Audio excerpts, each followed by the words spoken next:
Hello, everyone. Let's welcome me back to the internet in another episode of In Defense of Fitness. Now, we're going to go over today something I didn't want to do, but I saw this video and it sat in my head for all of the evening because it's ridiculous. And we're going to watch the whole thing and then we're going to respond to the points. Now, the gentleman who this is, I think his name is Drew Urrington. I don't exactly know his whole history. I actually like some of the posts he puts out. I also dislike some of the posts that he puts out, and I've had issues with other posts, but it wasn't anything that I felt needed my commentary on. I feel like people can kind of sift through the two things. I think he has good intentions. I think he likes CrossFit, and I think he wants CrossFit to succeed, and so he's presenting some sides of things that are honestly quite good, but he's making a claim here, and the essence of this claim is that overhead squats don't belong in class. And his argument is just not good. It's not a good argument, and I want to go over it. I know he's got Wes Pyatt in the comments, and he's got a bunch of other people commenting, and he's got Sean Pastuch is in there, thumbs up in him. I love my buddy Sean, but again, Sean also has his own opinions on stuff, and this would probably be something that Sean agreed with him on. So I'm gonna hit play. We'll watch through it, and then let's unpack it. Don't belong in a group class setting. I said that to a CrossFit Flow Master at my level 2, to his face in our breakout group. His name is and he pushed back so hard because the overhead squat is one of the 9 we'll watch foundational movements of CrossFit, and cutting it is sacrilege. But here's a problem with that argument. People are not a one-size-fits-all. They have pre-existing conditions, old injuries from a car accident, an elbow dislocated when they were a child that was never addressed, hips that are so limited in range of motion from 30 years at a desk job. They don't come in as athletes.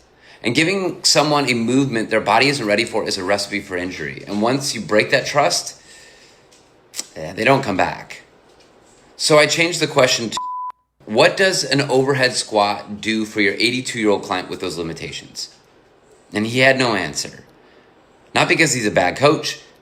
The dude is a legend and an incredible coach, because CrossFit was never built to answer that question. The goal is never the movement. It's that our clients come back, and over time, we can improve that quality of life. The overhead squat has its place, but that place is highly dependent on who is in front of you. We need to be able to adapt and coach people to improve. Have a Rolodex of movements to prescribe to improve them, not just regurgitating a PVC or putting them on a wall squat. If a flow master can't defend it for your population, why are you still programming it? Okay. There's so much in this. Like, he doesn't actually have an argument, period. So as we go through here, he's making wild claims. He doesn't have a compelling even line of reasoning throughout it. Like, this is just not, like, I don't want to be mean, but this is very poorly thought out. There is compelling reasons that you might say, overhead squats should not be in class. The most compelling of them would be you are not good enough at scaling and you do not understand the program to where you would want to take those out because you don't know how to see someone who shouldn't be overhead squatting and tell them, today you're doing this. Like, that's it. Now, aside from that, which I don't think is a very, high barrier, aside from that, overhead squats can absolutely be in class. And you will see them once every month, in CrossFit programs, maybe a little bit more, maybe a little bit less, depending on what kind of a program it is or who's writing it and how. But let's unpack each one of his little statements. Squats don't belong in a group class setting. I said that to a CrossFit Flow Master at my level 2, to his face in our breakout group. Yeah, so think about that statement alone of, like, I'm at a level 2. A level 2 is about learning to coach, and maybe he was asked to teach the overhead squat, and then the guy said, "Hey, overhead squats don't belong in a group class setting." If it was stated like that, it's a really weird time and place to do it, to put your stake in the ground. I think if maybe he said, "Hey, do you think that like you're at this thing you paid money to do. These are experienced coaches. Wouldn't you want to pose it as a question as like, I've found in my experience that overhead squats, I don't feel like they belong in an overhead in a class, and here's why. Then the person that you're talking to can receive it in such a way where it doesn't feel like an attack. Now, I don't think he has to do that. I think if you're looking to develop as a communicator and as a coach, that's how you would want to phrase something. You have an idea, you posit it forward, and you say, "Hey, this is my theory. This is what I've got going on. Why do you find it compelling?" Because then that leaves room for conversation. It leaves room for curiosity. It leaves a back and forth. When you say it as they don't belong in a class, that's putting your stake in the ground, saying, I've thought about it and I'm unwilling to be any different. But that's just a communication thing. So the flow master should have been able to diffuse that situation and listen to it and say, why do you think that? And then let him explain it and then be like, okay, well, here's the compelling reasons why. But maybe they weren't capable enough at doing that. There's people who are better or worse at handling questions. It doesn't make them a better or worse person per se, but there are people who are better or worse at this. I would have loved this question at my level 2 in my group. And I would have relished in the chance to have this conversation. Let's listen to what else he says. His name was, and he pushed back so hard because the overhead squat is one of the 9 foundational movements of CrossFit. So he didn't push back because it's one of the 9. He probably pushed back because he believes in the overhead squat. And that could be because it's one of the 9, but that could be because he sees the value in the overhead squat. So to say that he pushed back because it's one of the 9 is fundamentally not enough information to actually make that statement. And cutting it is sacrilege. Cutting it is not sacrilege. You can cut any movement you want from CrossFit. That being said, when it comes to movements in CrossFit, we do so much variance that there's really no reason to ever cut a movement. You never expose yourself to any one thing too many times for it to be something that you should be removing. You should be having all kinds of weird stuff in there. Now, the reason the 9 exists is because the 9 is a foundation for other things. The overhead squat specifically in there allows you to really see the physiological limitations of a human being. If someone's got anything going on, it will be highlighted by the overhead squat. Hence the reason they use it in a lot of mobility tests. Maybe not the overhead squat that you see in CrossFit, but it's a valuable movement as a diagnostic tool, let alone as a training tool. If someone shows the capacity to overhead squat, they're showing you a range of health factors, essentially, when it comes to their body moving through space. Will people struggle with it? Absolutely, because of a lot of stuff they have going on. But it's not sacrilege to cut it. I would say it's sacrilege to think of cutting anything from our program because we are open to doing it all, but we like to do things that move the needle people more so than other things. And the overhead squat is something that if they can show us it, we can move the needle for them in an area that is hard to access otherwise, being stable overhead and moving a large load a long distance quickly, producing higher power, coupling a squat with shoulder range and all these other things. So it's moving the needle and keeping strength where strength could be needed. But here's a problem with that argument. People are not a one-size-fits-all. They have pre-existing conditions, old injuries from a car. So he doesn't even go to address the argument. He said, because cutting it would be sacrilege. Here's the problem with that argument. But then he goes into people are all different. Yeah, no shit, people are all different. That's not addressing the argument that you would want to be addressing here would be, hey, we think it's sacrilege to cut it. Well, here's why it's not sacrilege to cut it. And then you really dig into why it's not sacrilege or why it is sacrilege to cut it or it's not sacrilege to cut it, something like that. And he's trying to make an argument for people are all different and not everyone can overhead squat. But that doesn't mean you cut the movement out of all classes. That means you learn how to coach it. And when people can't do it, you try to think, why can't they do it? And then how can I help them get the ability to do it? Accident, an elbow dislocated when they were a child that was never addressed, hips that are so limited in range of motion from 30 years at a desk job. They don't come in as athletes. And giving... Okay, all of those things are true. But I'm here to tell you I've coached thousands of people, thousands from all walks of life, young, old, immobile, mobile. Squatting and overhead squatting while being difficult is not outside people's capacity. Now, are there times that are there, handfuls of people that I'd be like, yeah, you shouldn't overhead squat? Of course. There's handfuls of times where you wouldn't tell people to deadlift. There's handfuls of times where you wouldn't tell people to press because the stuff they have going overhead. There's always people who shouldn't be doing it. And because the overhead squat is so demanding on our physiology, there's going to be a slightly higher demographic of people because it's so indicative of overall systemic connectedness and health. So yes, will there be more people that were probably like, hey, you probably shouldn't overhead squat today? Sure. But that doesn't mean we remove it from our program. And now his next point's a weird one too. Let's go. Someone a movement their body isn't ready for is a recipe for injury. And yes, giving somebody a movement their body is not ready for is a recipe for injury. But only if that movement is loaded in such a way where their body cannot access it.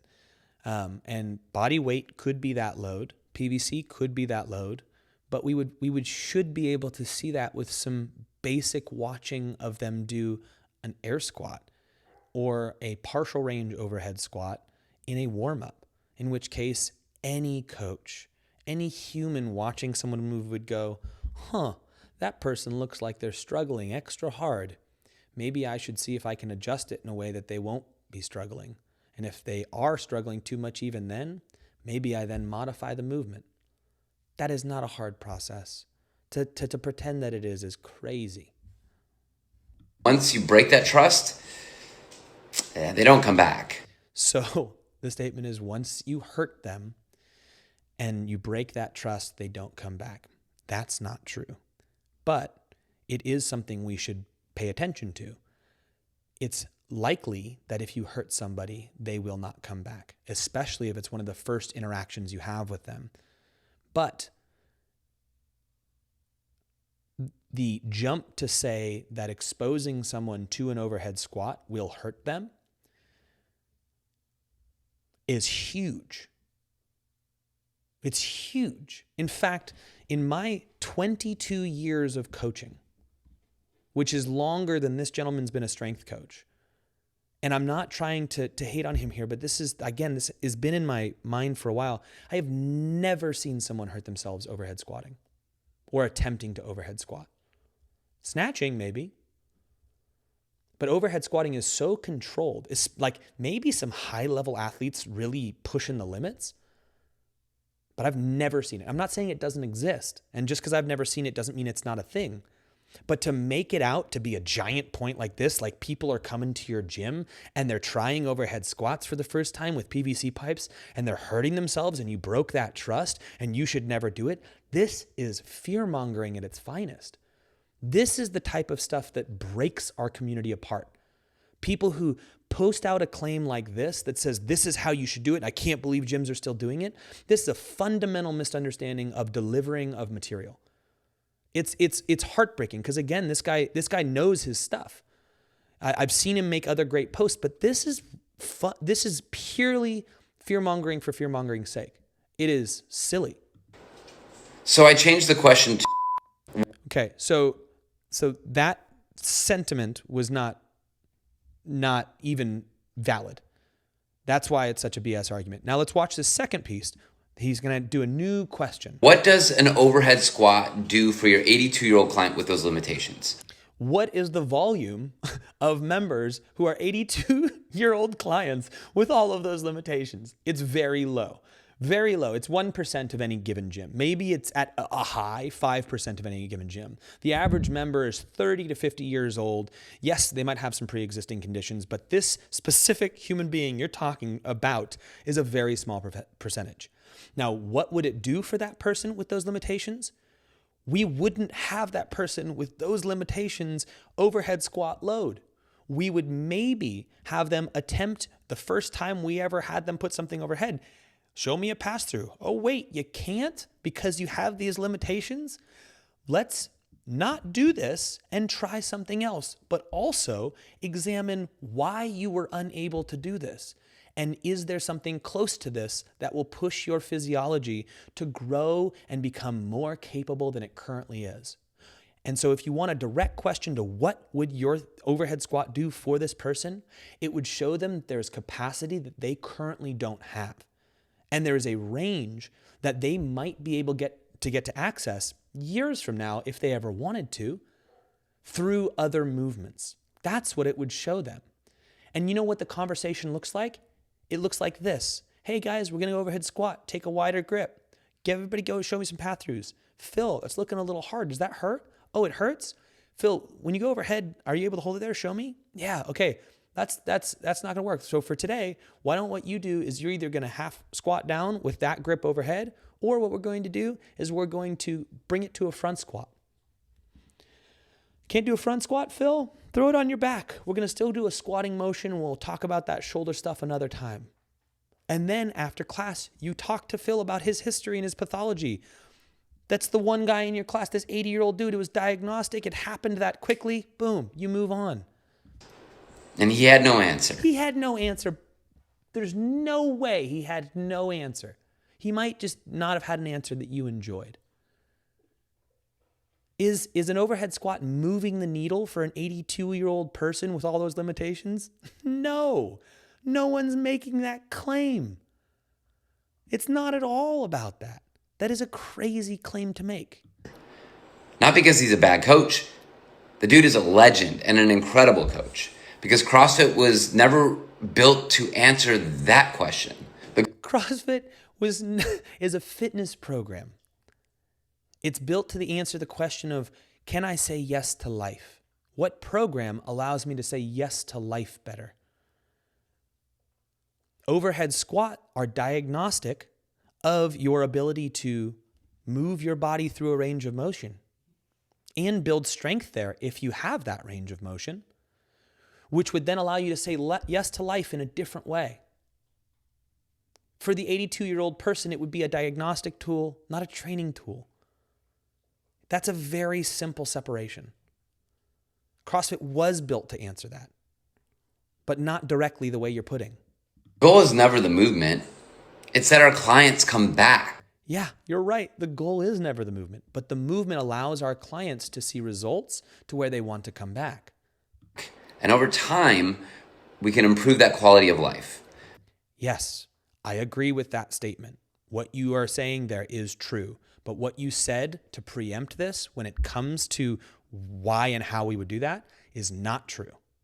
The overhead squat has its place, but that place is highly dependent on who is in front of you.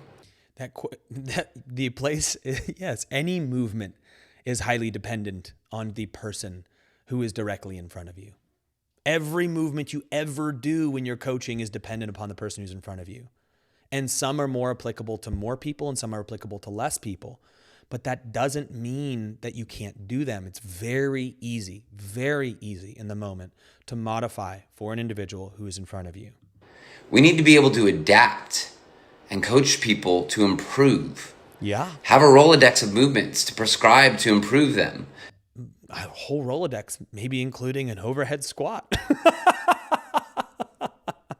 You're asking us to remove something from the Rolodex.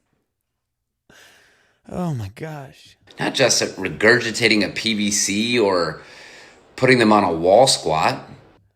Those are also two movements to have in your Rolodex. Nobody's saying just have those two movements. Nobody is saying that. This is a bad argument. If a Flowmaster can't defend it for your population, why are you still programming it?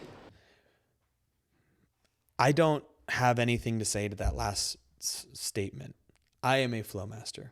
Here's a 20-minute video defending it. I hope it makes sense. I don't think this person has ill intent, but I do think he's got a particular opinion he wants to get across. Maybe he has a program he's selling. I don't know. I know Sean does, which is why sometimes he has this battle, because he sells very specific prescriptions outside that where you can individually work with people. And I'm not saying I don't like that. I think individual prescriptions are awesome. But to demonize a movement like this in an attempt to get views or push an opinion across, this fractures our community. It's not aiding to the community. If your intention was to uplift CrossFit, if your intention was to do this, absolutely question it. Absolutely question why we do stuff, but use your understanding of movement and the reality of how this plays out into a gym, because this is not an issue. Pick something that's actually an issue. Like the fact that your clients don't know what the difference between CrossFit competition and CrossFit for daily life is. Pick the fact that your clients don't know that you should only be doing one workout a day if you want to see long-term gains in this. Pick the fact that your clients don't even understand what stimulus is. These are all things that are massive in our community that actually are issues. Don't pick a movement that is one movement that we do maybe once a month, maybe twice a month, that this is the issue. Why are you still doing it for your people? This is not the issue. Anyway, have a wonderful day. I had the need to do that. And Drew, if you ever want to chat about this, happy to chat. I wish no ill will towards you. It's just this is a bad argument that does only negative for our community.